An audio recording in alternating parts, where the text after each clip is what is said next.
Bonjour à tous, bienvenue pour une nouvelle vidéo tarot. On va aujourd'hui continuer sur la lancée de la dernière fois et aller un petit peu plus loin avec le tirage à 2 cartes. On se retrouve donc avec les 2 cartes de la dernière vidéo, donc à savoir l'empereur et le mat. L'empereur représentait la première carte, donc elle représentait notre état actuel, donc l'état de la personne qui fait le tirage. Et puis le mat représentait l'énergie disponible. Donc on avait vu qu'on passait d'un empereur statique à un mat dynamique, donc de quelqu'un qui va être dans la stabilité mais aussi dans la stagnation, vers quelqu'un, donc le mat, donc une énergie qui se propose, qui est celle de partir, de parcourir les chemins, de se mettre en route, de se mettre en action, en mouvement. À partir de là, on peut continuer ce tirage, en particulier ici parce qu'avec le mat, et ça vaut pour pas mal de tirages d'une façon générale, le mat nous propose de trouver une nouvelle carte, une nouvelle direction. À savoir que le mat va un petit peu représenter cette énergie libre, comme ce mat là qui parcourt son chemin et on ne sait pas où il va, il n'a pas de numéro non plus, donc quelque part il est totalement libre. Et ce qui pourrait nous aider avec le mat, c'est de savoir où est-ce qu'on met cette énergie, où est-ce que l'énergie du mat va et où est-ce qu'elle s'incarne. Alors en règle générale aussi, quand on a le mat qui suit une carte comme ici, on peut dire que l'énergie quitte l'empereur. Donc le mat qui représente l'énergie part de l'empereur. Et donc notre question aujourd'hui, ça va être de savoir où est-ce qu'elle va. Donc là, quand on fait un tirage à 2 cartes et qu'on se retrouve ici, on peut tout simplement prendre une troisième carte pour symboliser la direction du mat. Donc je vais reprendre une carte un peu au hasard. Hop, donc on va en prendre une, comme ça. Je la retourne et j'ai l'étoile. Alors, donc déjà ça va nous on va poursuivre un petit peu dans ce tirage-là. On a maintenant 3 cartes et on a le mat au milieu, donc on a une transition depuis l'énergie de l'empereur vers l'énergie de l'étoile. Alors qu'est-ce que ça peut vouloir nous dire ? Quand on essaye de comparer et d'interpréter ce genre de tirage, on va regarder un petit peu quels sont les points communs et puis les points de désaccord, on pourrait dire, entre les 2 cartes, puisque l'énergie passe de l'empereur à l'étoile. Alors qu'est-ce qu'on peut observer ? On peut observer que l'étoile, comme l'empereur, est dans une position plutôt stable, plutôt proche de la Terre. Donc on n'est pas sur quelque chose qui va bouger dans tous les sens comme on aurait pu avoir avec le chariot par exemple.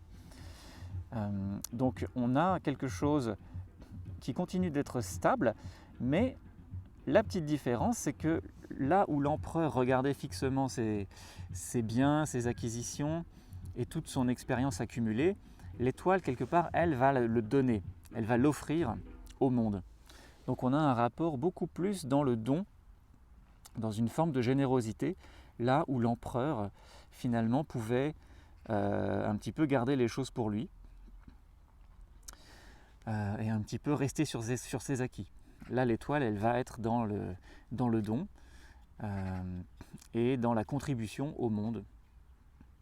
Et plus seulement à la contribution à sa personne. Une deuxième astuce qu'on peut utiliser, quel que soit le nombre de cartes, à partir de 2 cartes, on peut utiliser quelque chose qui va être faire la somme de toutes les cartes qu'on a.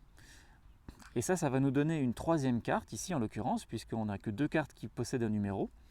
Donc la troisième carte, issue de la somme de ces 2 cartes-là, donc l'empereur et l'étoile, va nous donner une troisième carte, ici une quatrième carte. Si j'avais eu une autre carte que le mat, j'aurais pu additionner les 3 cartes. Ici, bien sûr, je vais additionner les 2 cartes, et ça va me donner une troisième. Donc, l'empereur plus l'étoile, ça fait 17 plus 4, ça tombe bien, ça fait 21. Et donc, on sait bien que dans le tarot, 21, c'est le monde. Et donc on va rajouter cette carte-là. Je vais la poser sur le mat pour le moment. Et donc cette carte-là, c'est un petit peu la synthèse des 2 autres, ou des 3 autres, si jamais vous additionnez les 3 cartes.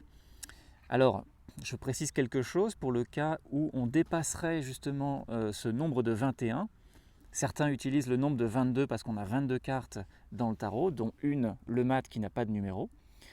Alors moi j'utilise plutôt 21, donc après c'est un petit peu chacun qui va faire en fonction de son goût. Donc si je dépasse 21, je vais re-additionner le nombre. Donc imaginons qu'on soit arrivé à 23, j'aurais pris 2 plus 3, ça m'aurait fait 5, ça m'aurait fait le pape. Et ici, je me retrouve avec le monde.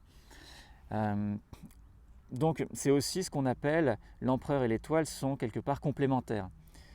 Ils vont tous les deux emmener jusqu'au monde, le monde qui symbolise l'aboutissement, la réalisation d'un projet, l'aboutissement d'un cycle. Donc le cycle du tarot qui se finit sur le monde et qui redémarre ensuite. Donc quelque part ici, on a une association entre l'étoile et l'empereur qui arrive à une forme de réalisation. Donc quelque part, on pourrait aussi voir ça comme l'association entre la rigueur de l'empereur et la structure de l'empereur et la générosité de l'étoile. Donc quelque part, ne pas oublier ni l'un ni l'autre. Si j'oublie l'étoile, je me retrouve avec un empereur assez rigide, qui oublie de donner et de contribuer au monde. Par contre, si j'oublie l'empereur, l'étoile contribue mais à foison et trop. Et de ce fait, elle va perdre son énergie, elle va dilapider son énergie, elle va s'oublier, se fatiguer. Donc là, on voit bien que les deux ont un rôle, comme si les deux finalement étaient les deux parties du monde, les deux cercles qui s'entrecroisent pour donner la réunion du monde. Et voilà pour la suite de ce tirage à 2 cartes. Donc déjà, on arrive à avoir plus de cartes, un peu plus de complexité, donc on va avancer progressivement là-dedans. Pour la prochaine fois, si vous souhaitez partager encore une fois le résultat de vos tirages, ça sera avec plaisir. Si vous avez des questions ou des interrogations sur comment faire un tirage en fonction d'une question, je pourrais aussi y répondre et peut-être faire une vidéo si je trouve le sujet intéressant. Voilà, d'ici là, portez-vous bien et à bientôt.